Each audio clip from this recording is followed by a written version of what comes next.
kanker namanya. Namanya? Yang namanya benjolan, kalau benjolan ini isinya daging, itu yang namanya tumor. Kalau benjolan itu isinya cairan, itu yang namanya uci-uci. Ada lagi benjolan tapi isinya lemak, itu yang namanya limfoma. Ada yang mengatakan limfoma, ada yang mengatakan limpo. Tapi itu dua-duanya sama saja. Cuman ini khusus ini pemirsa di rumah, yang namanya limfoma. Biasanya maksimal sekian.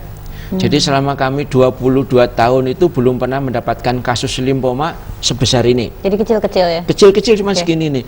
Jadi tidak bisa besar ini. Kalau tumor, miom, kista, uci-uci itu bisa sebesar ini Mbak Fira.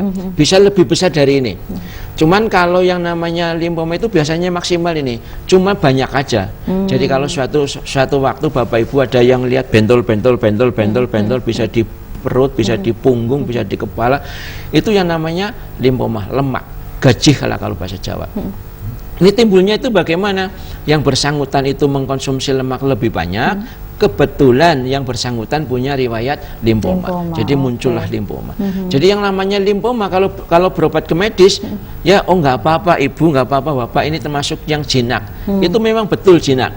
Cuman permasalahannya kan bukan di jinak dan diganas.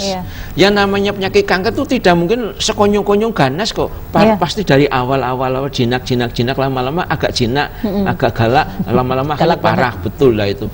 Jadi kalau ini nggak apa-apa, ini masih jinak, betul jinak.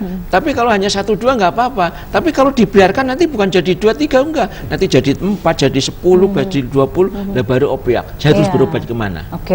Karena nanti begitu diambil pun nanti dia akan muncul lagi, diambil lagi, muncul lagi. Maka banyak kasus limfoma juga hanya beberapa kali operasi itu nggak mau, karena bukannya hilang tapi malah berkembang banyak. Lah itu yang namanya limfoma. Ada lagi yang namanya miom dan kista.